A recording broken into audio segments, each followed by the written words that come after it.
Fala rapaziada, sejam bem-vindos a mais um vídeo aqui na primeira fila. Eu sou o Kevin Nicolas e hoje é um tema específico. Vamos falar de alguns pilotos que são especificamente muito bons em alguns circuitos. Na sua cabeça deve vir agora um Pérez em Baku, né, um Massa na Turquia, coisas assim. E será sobre isso que falaremos hoje. Óbvio que não farei isso com pilotos muito grandes, que são multicampeões, até porque esses pilotos são bons em muitos circuitos. Tem um exemplo do Vettel na Índia, que era imbatível, de outro planeta, mas o Vettel era bom na maioria das pistas. Alonso na China era um monstro também, mas cara, é o Alonso, velho, tipo, é o Alonso. Então eu vou falar de pilotos que não foram campeões. Tem um campeão aqui, mas ele não é muito badalado. E ver circuitos onde eles viram o Hamilton, o Verstappen, o Schumacher, o Senna. Então, sem mais enrolações, serão 7 hoje. Bora para o vídeo.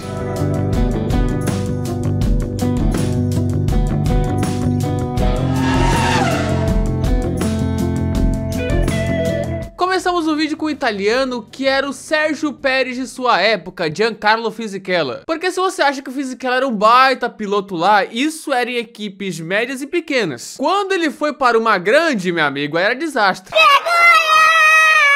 E o Fisichella tinha 2 circuitos em que ele era especificamente bom: Montreal e Spa. E falarei de Montreal aqui. A primeira corrida dele lá foi em 96, P8 de Minardi, suave. Aí vem 97 de Jordan, ele pega um pódio em Montreal, o primeiro dele na Fórmula 1. Curiosamente, os 2 pódios dele no ano foram em Montreal e Spa. 98 de Benetton, pódio, um AP2. E 99 novamente, pódio, segundo lugar. E em 2000, pódio com o 3º lugar na chuva. Meu irmão, o cara conquistou 4 pódios seguidos em Montreal com Jordan e Benetton. Ele é o segundo piloto com mais pódios consecutivos em Montreal, só atrás do Schumacher. Que isso? Tá brincando comigo, pegadinho? E empatado com Alesi, Button, Prost e Verstappen, digas. Aí você fala, Kevin, a vitória. Bem, ele ia vencer em 2005, teve uma senhora largada. Mas o carro infelizmente quebrou enquanto ele liderava. Fora que, tirando 96, toda a prova que ele completou lá, ele foi top 5, incluindo uma P4 de Sauber em 2004. Então o Fisichella no Canadá era outro piloto.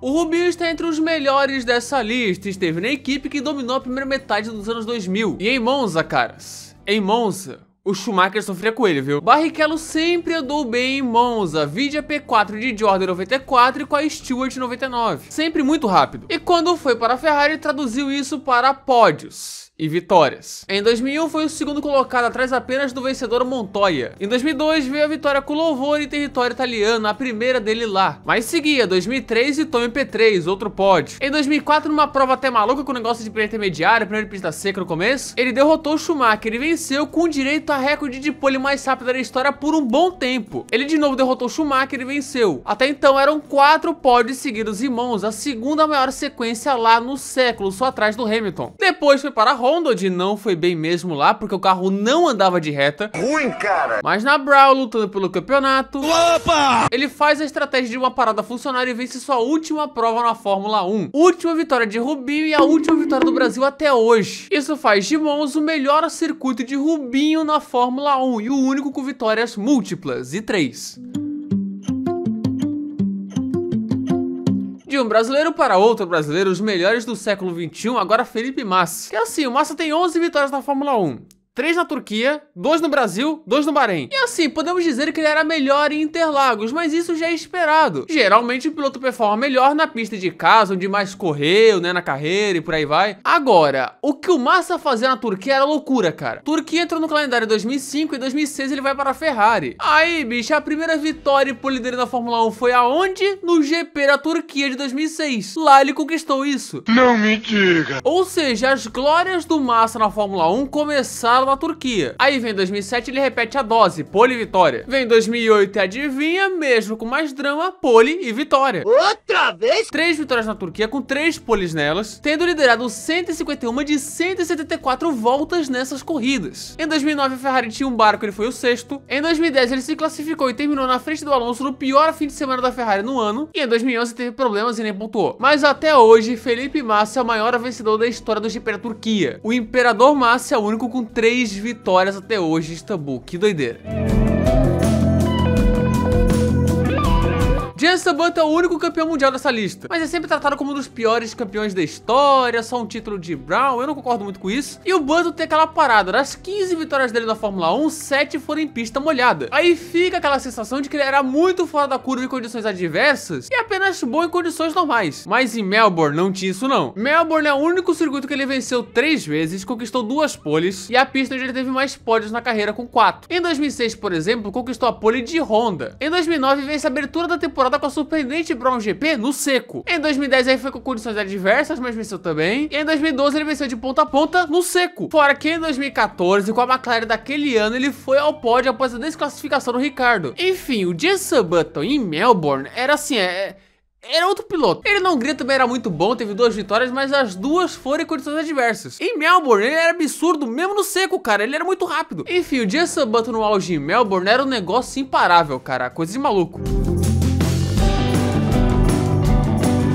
O Mark Webber era um cara extremamente irregular. O Webber não é o campeão do mundo de largada. O mais regular que ele teve foi 2010, que também não foi lá aquelas coisas. Mas ele tinha algo especial com pistas históricas, pois ele sempre voava em Interlagos, Silverstone e Mônaco. Mônaco era absurdo, ele teve 2 vitórias lá, mas Silverstone era uma insanidade. Até chegar 2009, Mark Webber tinha um desempenho discreto lá, mesmo que ele tenha colocado a Red Bull de 2008 na primeira fila em Silverstone, um negócio impressionante. Pena que rodou legal na corrida, literalmente. Só que vem em 2009, a Red Bull passa a ser um carro capaz de brigar sempre por vitórias. E depois disso, ele nunca mais saiu do pódio em Silverstone. Segundo lugar em 2009, vitória em 2010 com direito a recado para a equipe. Fantastic guys, stop there for number 2 driver, cheers. Porque, né? Era a corrida desse momento aí. Em 2011, fez a pole position e foi para o pódio. Em 2012, derrotou o líder do campeonato, Alonso, e venceu novamente. Em 2013, após cair para 14º na largada, ele chegou em segundo e quase venceu, se tornando na história o segundo piloto com mais pódios consecutivos na Inglaterra. O GP da Inglaterra existe desde o início da Fórmula 1, vários pilotos passaram lá, cara, pilotos muito bons, carros dominantes, e o Webber é o segundo piloto com mais pódios seguidos. Tudo errado, tudo errado. Isso era Mark Webber em Silverstone, uma combinação estranhamente perfeita. Muitos de vocês acompanham a Fórmula 1 há um tempo, especialmente ali após 2018, 2019. O Bottas em Sochi era um demônio. O Valtteri Bottas podia ficar a temporada inteira sumido, apagado, mas quando ele respirava o ar russo, ele virava um Senna. O Bottas venceu 2 vezes em apenas 2 circuitos. Red Bull Ring, que ele também era um monstro, e Sochi. Eu até poderia botar a Áustria aqui, mas Sochi dava a sensação de que ele fazia mais absurdos. Em 2014, por exemplo, de Williams, ele quase conquista a pole se não fosse um erro na última curva. Aí ele foi pódio em 2014, tava brigando também em 2015 até ele bater no Raikkonen, foi quarto em 2016, largando na primeira fila, e quando vai para a Mercedes aí é loucura. Em 2017 ele conquista a primeira vitória lá, em 2018 ele venceu de novo com pole vitória, mas a Mercedes mandou ele deixar o Hamilton passar. Em 2019 foi segundo, e em 2020, em pleno domínio do Hamilton, ele se aproveitou da punição do inglês e venceu. A única corrida de Mercedes em que ele não foi para o pódio lá foi 2021. Enfim, vocês sabem, o Bottas em Sochi tinha algo especial. Não parecia o Bottas normal, sabe? Bottas na Áustria e na Rússia era outro Bottas.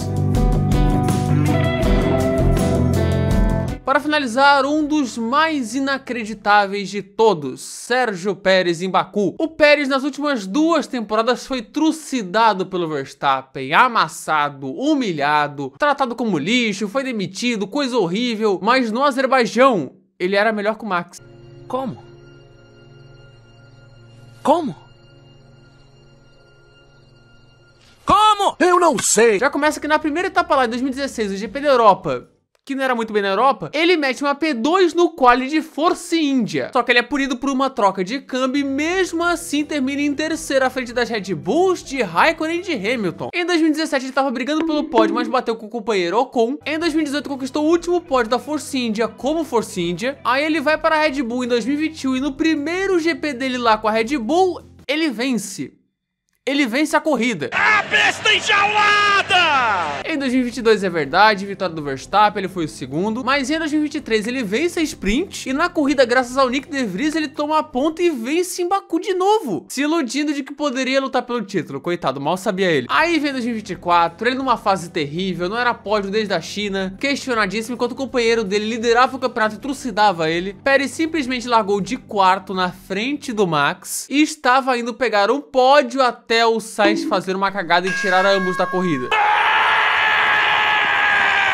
O Pérez é até hoje o piloto com mais vitórias e pódios da história de Baku na Fórmula 1. Eu não tô mentindo. Nenhum piloto na história da Fórmula 1 teve tantas vitórias e pódios lá quanto o Chico Pires. E é o único vencedor múltiplo. Cara, é o Pérez. Como é que ele é tão bom em Baku? E bem, esse foi o vídeo de alguns pilotos especificamente bons em alguns circuitos da Fórmula 1 ali, bem específicos mesmo. Se faltar algum, coloca nos comentários, concorde e discorde sempre com respeito. E nos vemos no próximo vídeo. Tá aí, gente, se você gostou desse vídeo, se inscreva no canal, ative as notificações, clique no gostei também, que ajuda demais aí. E espalhe esse vídeo com a galera. Faço tudo isso aí que ajuda nós, cara. Ajuda nós aí mesmo, né? Engraçado que eu nunca penso no vídeo, né? Só peço no final, né? Se eu peço disso durante o vídeo, seria melhor. Mas enfim, não vou fazer não. Na descrição do nosso Discord, o meu Instagram PrimeiraFF1 e também meu Twitter, KevinCosPF1, que é onde eu sou mais ativo, tá? Tudo na descrição. Membros aqui, cara, se quiser virar um membro, tá? Os membros estão aparecendo aqui, tá rolandinho, tá? Aqui, tá? Eu tenho um botãozinho seja membro, se quiser virar, tá beleza. Se não quiser, tá show também. Pode ficar tranquilo. Sugestões, comentários. E é isso. Muito obrigado por assistir o vídeo até aqui. Paroca BR, comentário fixado. É nós, tamo junto. Falou.